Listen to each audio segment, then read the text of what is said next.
கிறிஸ்துவுக்குள் மிகவும் பிரியமானவர்களே, கர்த்தராகிய இயேசு கிறிஸ்து நாமத்தினாலே உங்களை வாழ்த்துகிறேன். இன்றைக்கு நம்ம என்ன வேத வசனம் குறித்து பார்க்க போறோம்னா 2 கொரிந்தியர் 12ஆம் அதிகாரம் 9ஆம் வசனம். பலவீனத்திலே என் பலன் பூரணமாய் விளங்கும். ஆண்டவருக்குங்க நம்முடைய பலமும் தெரியும், நம்முடைய பலவீனமும் தெரியும். நிறைய பேர் தன்கிட்ட இருக்கிறத வச்சு பெருமை பாராட்டுறவங்களவே இருப்பாங்க.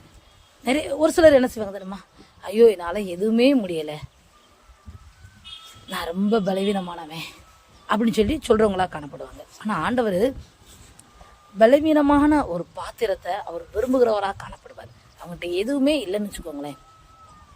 ஆண்டவர் இந்த பலவீனமான ஆட்களை நேசிக்கிறவராக காணப்படுவார். நம்ம வேதத்தில் கூட பாருங்கள், மோசையை பாருங்கள், ஆண்டவர் அழைக்கும் போது என்ன சொல்லுவார், ஆண்டவரே என்னால் முடியாது ஆண்டவரே, நம்ம அந்த நாவு உள்ளவன், எனக்கு பேச தெரியாது, எனக்கு அது தெரியாது இது தெரியாதுன்னு சொல்லிட்டு அவருடைய பலவீனத்தையும் அவருடைய இயலாமையும் அவர் பட்டியல் போட்டுக்கிட்டே போவாருங்க.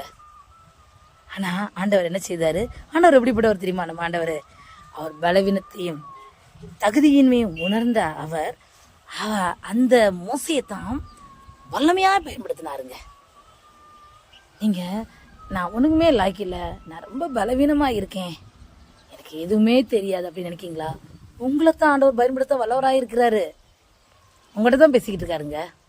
இதே போல தான் கிதியோனையும் பாருங்க, மீதியானியார் கையிலேருந்து மீட்கிறதுக்காக கிதியோனை ஆண்டவர் பயன்படுத்தினார். அதே போல் உங்களையும் அவர் பயன்படுத்த வல்லவர்.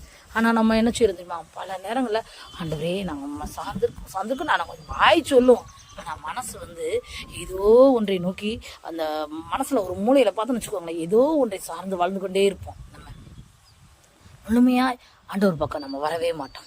அதான் நம்ம செய்கிற சின்ன மிஸ்டேக்கு. அதை நம்ம சரி பண்ணிக்கிடுவோம். நம்ம பலவீனத்தை ஆண்டவர் பலப்படுத்தி எல்லா காரியங்களையும் செய்ய ஆண்டவர் வல்லவராக இருக்கிறார்.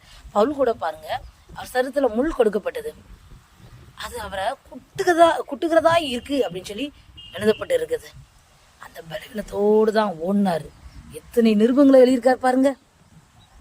அதையெல்லாம் நம்ம படிச்சு இன்னைக்கு நம்ம பலப்பட்டுக்கிட்டு வரோம். அதனால நீங்க கலங்காதீங்க, நான் பலவீனமான பாத்திரமா இருக்கேனே நினைக்காதீங்க. பலவீனமான ஒரு பாத்திரத்தை தான் ஆண்டவர் எடுத்து பயன்படுத்த வல்லவராக இருக்கிறார் இந்த நாள்ல. ஆமென். வாய்ப்புகள் இல்லையே, எனக்கு எதுவுமே இல்லையே அப்படின்னு நினைக்கிறீங்களா?